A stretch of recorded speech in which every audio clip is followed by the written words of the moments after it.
Hello बच्चों, आज हम राजस्थानी आभूषण के बारे में देखेंगे जो कि आपकी सीईटी में 1% पक्का आएगा। हम बिना टाइम गवाए इसको पढ़ते हैं। सबसे पहले ये हमारे दिमाग में क्वेश्चन आएगा कि आभूषण होता क्या है। तो ये आभूषण क्या होता है कि आभूषण ऐसी वस्तु है जिसका प्रयोग मानव क्यों करता है, अपनी सुंदरता बढ़ाने के लिए प्रयोग करता है, उसे क्या कहते हैं, आभूषण कहते हैं। अब आपके मन में क्वेश्चन आता होगा कि आभूषण का सबसे पहले प्रमाण हमें कहाँ मिला था। तो आभूषणों के सबसे पहले प्रमाण हमें कालीबंगा सभ्यता, जो कि कहाँ है, हमारे हनुमानगढ़ में है। और एक हमें आहड़ सभ्यता, जो कहाँ है, उदयपुर में है। वहां से हमें क्या मिले थे, आभूषणों के शुरुआत सबसे पहले प्रमाण मिले थे पाए जाने के। अब है कि शुरुआती प्रयोग कौन करता है इन आभूषणों को, तो मेवाड़ क्षेत्र है एक, उस क्षेत्र के क्या आदिवासी जो लोग हैं ना, आदिवासी समुदाय, उनके द्वारा क्या है, आभूषणों का शुरुआती प्रयोग किया जाता है। इसी तरह हमसे आपसे प्रश्न पूछ रहे, ये इंपॉर्टेंट है, ये दो इंपॉर्टेंट है कि आभूषणों की नगरी किसे कहा जाता है। मतलब ऐसा शहर जहाँ पे आभूषण बहुत ज्यादा मात्रा में बनते हैं, वो कौन है, अपना जयपुर है, जो कि अपनी राजधानी है राजस्थान की। सही बात है। अब अपन पढ़ेंगे कि सिर से लेकर पैर तक के आभूषण। अब सबसे पहले हम सिर के आभूषण पढ़ेंगे स्टेप बाय स्टेप। सबसे पहले हम देखते हैं सिर और माथे के आभूषण। आपको ऐसे तो याद नहीं रहेंगे क्योंकि ये सभी कंफ्यूज करेंगे, एक दूसरे में मिल जाएंगे, इसलिए मैंने इनको ट्रिक बनाई है, बहुत शानदार ट्रिक है। देखिए ट्रिक क्या है कि 7 समंदर पार करके मैं अब तेरे लिए फिनी लेकर आ गया। अब देखो इनमें कौन कौन से है कि इस से 7 वाले से एक तो आ गया आपका सिरमांग, एक आ गया आपका सांकड़ी, एक आ गया टिड्डी बल्बो, और आगे वाले से समंदर वाले से एक आपका आ गया शीश फूल, एक आ गया शीश पत्ती, शीश पट्टी। आगे वाले पै से पत्री, ये बहुत इंपॉर्टेंट क्वेश्चन है, पत्री बहुत बार पूछ सके। अब इसी रह से एक रगड़ी आ गया। अब मैं से कौन सा मेमद, इसमें ये कंफ्यूज होते लोग कि ये कहाँ पहना जाता है, तो ये इंपॉर्टेंट क्वेश्चन है परीक्षा में आया मेमद वाला। बै से देखो, अब में बै से एक हो गया बोर या बोरेला, एक बैच हो गया बिंदी आपकी टिक्की, तेरे लिए से इससे कुछ नहीं होगा। अब कि फिणी, इस फिणी से क्या हो गया, फिणी आभूषण हो गया। और गै से हो गया, गया में गोफन आभूषण हो गया। अब आपको मैं बता दूं कि एक बहुत छोटा सा चेंज करने पर आप का क्वेश्चन गलत हो सकता है कि सांकड़ी आभूषण है वो तो सिर में पहना जाता है, लेकिन इसी टाइप से एक क्वेश्चन आएगा कि सांकड़ आभूषण कहाँ पहना जाता है। तो सांकड़ होता है वो गले का आभूषण होता है, आपको इसको बहुत ध्यान से रखना है। अब आप इसको नोट कर सकते हैं, स्क्रीनशॉट ले सकते हैं।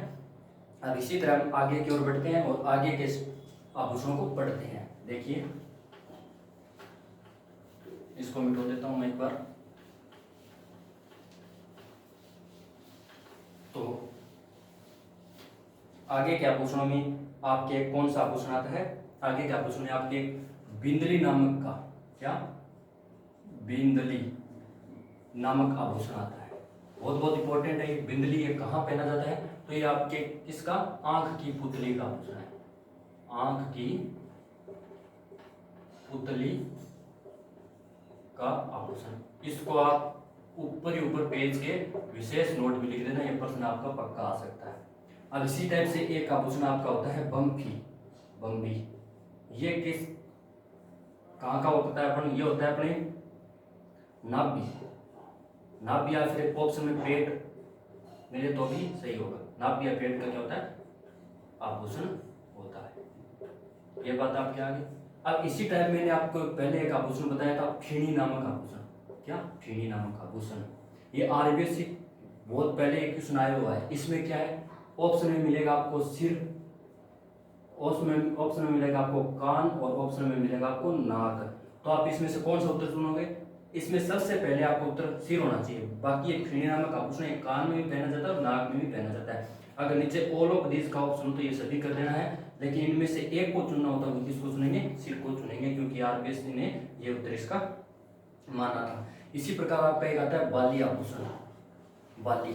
ये बाली कहाँ, ये नाक में भी पहनी जाती है और कान में भी पहनी जाती है, लेकिन हम इसका उत्तर क्या लेंगे, हमें जब इसका दो में से ऑप्शन एक सिलेक्ट करना हो ना, तो हम इसका उत्तर क्या लेंगे, हम इसका उत्तर नाक चुनेंगे। क्या होगा, नाक। अब इसी तरह हम आगे के आभूषणों के बारे में पढ़ते हैं। हम पढ़ेंगे दांत के आभूषण। हेडिंग लगाइए आप, दांत के प्रमुख आभूषण, जो आपकी परीक्षा की दृष्टि से क्या है, इंपॉर्टेंट है। बहुत ही शानदार ट्रिक द्वारा बताऊंगा। दांत के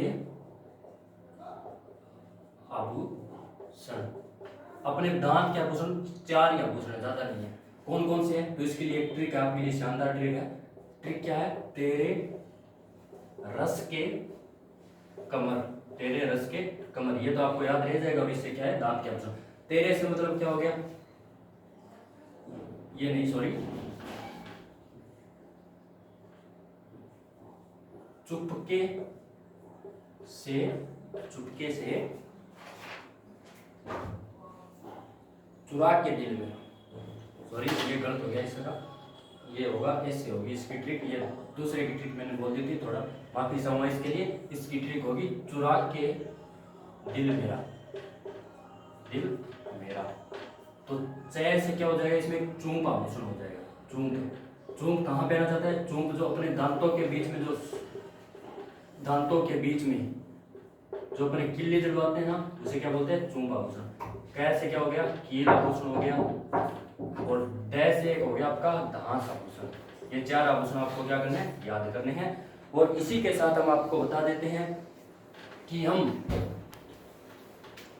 आगे का जो आभूषण है उसको हम पढ़ेंगे कल। आज के लिए इतना ही, थैंक यू। और एक बात याद रखिएगा कि हम आगे आपको क्या पढ़ाएंगे, हिस्ट्री भी पढ़ाने वाले हैं जो कि आपकी सीटी के लिए महत्वपूर्ण है। हम आपको साइंस भी पढ़ाने वाले हैं जो आपकी सीटी के लिए महत्वपूर्ण है। मैथ के लेक्चर भी देंगे आपको, रीजनिंग के लेक्चर भी देंगे आपको, और हम किसके लेक्चर देंगे, आर्ट और कल्चर का तो हमने आज पहला स्टार्ट कर ही दिया है। इसी के साथ हम ज्योग्राफी वाला लेक्चर भी आपको दिया जाएगा। लेकिन सबसे पहले इसके लिए आप